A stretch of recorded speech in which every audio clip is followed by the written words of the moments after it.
It's Thursday the 24th of the 4th, 2025. The time is 2 minutes past 8. There are 3 topics on the docket this afternoon. We will talk about Lando Norris. This fella feels like he's waving a red flag, try to embolden the other 19 on the grid, saying that he doesn't have the confidence requisite to winning himself races and therefore championships. Parallels now between Oscar Piastri and Mark Webber, but so too Mark Webber and Lando Norris. We'll talk about Sir Lewis because I've got some things to say as always. So too we'll talk about Max Verstappen's penalty and what Guenther Steiner had to say, disparaging of the FIA as per usual, just as we like it, by the way. Let's talk about Lando because again, the mental fortitude or lack thereof is going to be techier than techie things for Lando. Did he crash in qualifying Q3 because of his inability to tolerate, to swim in those waters epitomised by pressure? Not necessarily. We can't know for sure. But as far as the circumstance, the dynamic between him and his teammate, the one that they call Oscar Piastri, some are saying now, not less than 72 hours after the Saudi Arabian Grand Prix Round 5, that Lando Norris isn't helping his own performance, but moreover and more pertinently, he's helping the performance of the other 19 by being a God-tier truthsayer, talking about his foibles and his mental fallibilities, vulnerabilities, so frequently open and honest before the F1 press and media. The other 19, Allah, Oscar Piastri, Allah, a Max Verstappen, a Sir Lewis, a Charles Leclerc, a George Russell will be looking at the Brit saying, I've got this dude into turn 1.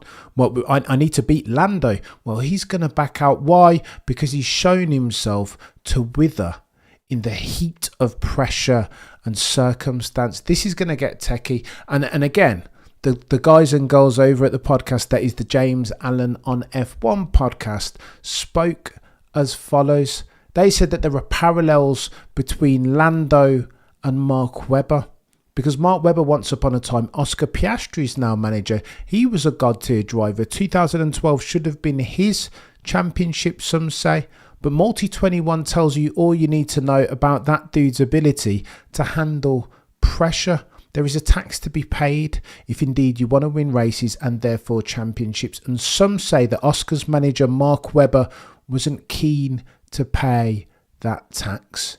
Maybe Lando is the same, and maybe Mark Webber is educating his charge Oscar in real time how to avoid his mistakes, how not to fail to fall foul of the same foibles and multitudinous travails that he did. Lando, though, overarching thing here is that Lando needs to fix up, because more than I don't doubt for a second that there will be downside ramifications as far as on his performance of being so negative and so honest to the world's press and media. But more pertinently, this is the point, chat. He puts himself out there, waves the red flag, the white flag even, to the other 19 by saying, listen, I'm struggling with this. I need to go away and fix for this. My qualifying pace hasn't been good enough. Way to send a sign and signal to the others that you are weak and how you are weak, so that they know that you're get-atable, the hows and wheres and whys, the blueprint of how to get at you on track. Oh, and by the way, we're talking about Sir Lewis Hamilton. Let me tell you a quick story, actually. I got a message today saying, Cameron, listen, I'm going to have to unsubscribe from the channel because unfortunately the extent to which you talk and frequency with which you talk about Sir Lewis Hamilton in a negative light is too much for me. I can't tell it. Listen, this is a channel on which we speak only to objectivity and truth value. If you're looking for Sir Lewis Hamilton propaganda, if you want to glaze Sir Lewis Hamilton, if you want to talk about that dude only in a positive light when he's getting gapped by Charles Leclerc to the tune of 30 seconds over a 50-lap race, then I cannot help you. This isn't the channel for you. There are other channels that speak to that. Go over there. then. I've never been so grateful to get rid of a mouth breather of an F1 member as far as the community. We can't do it. No, we won't do it. Of course, I'm talking about sacrificing truth, value and objectivity at the altar of partisanship or any cognitive dissonance worthy of the moniker. Mouth breathers, as far as F1 fans, are not welcome here. Oh, and by the way, the Lewis Hamilton circumstance gets techier and techier by the second.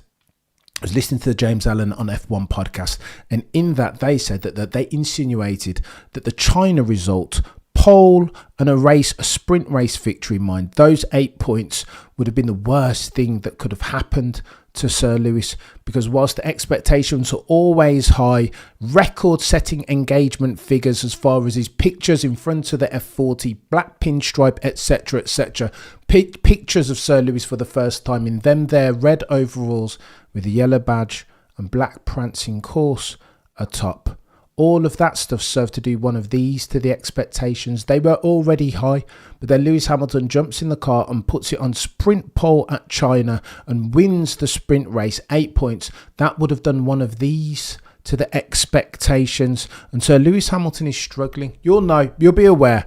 And it's never been more evident the 30 seconds that Charles Leclerc put on him in the race. 0.2, 0.3 I argued would be the gap, normalised for acclimatisation, a customisation, and Lewis Hamilton getting his head around the brakes. 0.6, however, per lap is absolute chaos. Now, under the umbrella heading of managing expectations, Rob Smedley has told you, one-time race engineer at Ferrari to Felipe Massa, he's told you that if you win at Ferrari, smooth sailing, you'll never need to buy a drink nor a meal in Italy. They will love you. This is the Tifosi. This is Italy's team.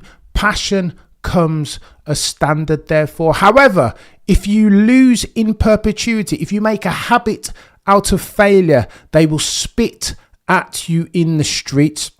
This was Jean Todd's gift once upon a time, 2000 to 2004, Michael Schumacher's reign, in that he was able to brilliantly circle the wagons around his team away from the C-suite exec level bods, managing expectations at each and every single turn. Frederick Vasseur is struggling with that. How do you know? Because of the bloody expletives that he started to let loose in the post-race debrief. Press conference settings. Frederick Vasseur, when asked about Sir Lewis Hamilton's decline potentially, said that's bull feathers. And he didn't use those words. He wasn't as polite as I. He leant into the expletives, saying that there's no way that Sir Lewis could be declining, that he's not past his prime, etc. Nor is the Saudi Arabian Grand Prix result proof of that. I understand why Frederick Vasseur is doing that. Of course, he's got to manage the message. So to manage the politics in real time. However, Lewis Hamilton came out, or nothing if not a truth sayer, Sir Lewis, Cole, Davidson, Hamilton, appreciative of course of the fact that Frederick Vasseur has come out and backed his driver. But Sir Lewis was open and honest about not how far he's adrift of Charles Leclerc, but the fact that he doesn't know how to fix it. You'll recall Sir Lewis Hamilton said that I need a brain transplant, that there are no positives to take out of this weekend. Picture this then, chat. Imagine you're a Ferrari shareholder. Frederick Vasseur is telling you one thing, that there's nothing to see here, all okay on the Ferrari front. Sir Lewis will recover. This is payback period, a delay, a right shift of Sir Lewis Hamilton's performance. Lewis Hamilton, on the other hand, with his very unique brand of truth saying, is saying, I need a brain transplant. There are no positives. I've been shy of Charles Leclerc to the tune of 30 seconds over a 50-lap race. The right hand, from a C-suite exec level perspective at Scuderia Ferrari, now expecting to see Ferrari develop into a luxury brand, no longer a sports brand.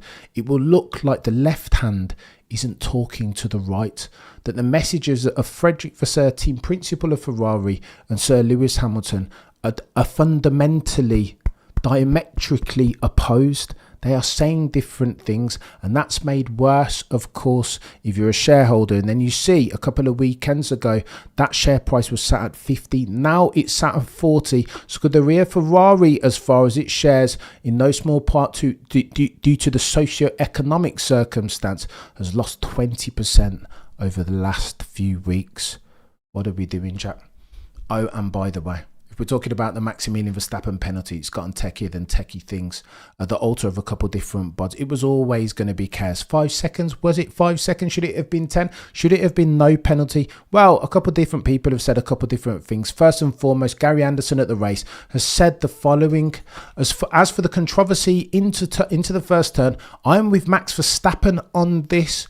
We need to allow some level of racing, especially at the first corner. And even through the first lap, if Max Verstappen had held his position, instead of going off the track, we would have lost at least the two front running cars, if not more, after they would have been caught up in the melee. What is the point of that? We want to see racing. So if it is deemed to be an off-track overtake, giving up the position is the maximum penalty that should be handed out, and not a seemingly new for this race 5-second penalty out the blue. Oh, the humanity. And Gary makes a point, right?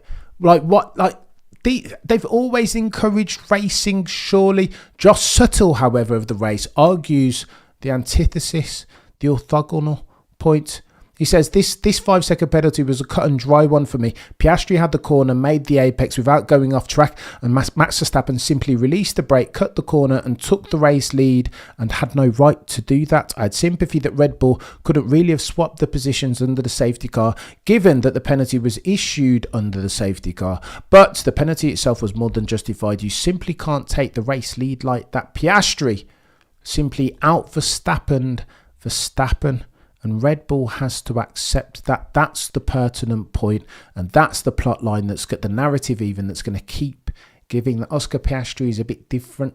Not cut from a Lando Norris cloth, but instead cut from a Max Verstappen cloth, or an Ayrton Senna, or a Michael Schumacher, Regenmeister, Red Baron settings. He's not get atable like his mate Lando Norris. No.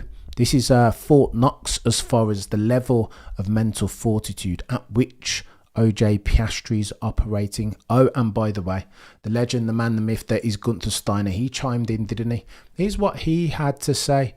He said, of the first lap leniency, then it's nonsense, that it's a sign of uncertainty. If you're unsure about giving a penalty, or the extent to which you can institute for a penalty, 5 seconds, 2 seconds, 10 seconds, then don't give one at all. Here's what Guenther said. If you're unsure, don't penalise or go all in. This half measure is an absolute joke. Of course, he's alluding, the ex-Haas boss, alluding to the fact that in the official FIA statement, they said that it should have been 10 seconds, but they extended mitigating circumstance in adjudicating this instant. Of course, it was the first lap, and they do give, what's the word that I'm looking for? They allow for certain things, because it's always going to be chaos. 20 cars going into turn one. Big cars, by the way, dimensions more grand and sizable than they ever have been. That's where the extended mitigating circumstances come from. But I agree to a certain extent with Guenther. Give the penalty or don't give one. If you're going to give 10 seconds, then go for it, mate. This shades of grey stuff is nonsense. But again, at this stage, as at the 15th, or as at the 24th of the 4th, 2025, from the FIA, if it's not being consistently inconsistent, what else would you expect at this stage? Indeed, I would see you that, Guenther, and raise you this. We would be F1 muggles, no F1 mouth breathers, to expect any different from the FIA. Consistently inconsistent has been their lot, is their lot, and will always, some might argue, be the way in which they operate and conduct their activities. Unacceptable as it is. What else would you expect at this stage? Oh, the humanity.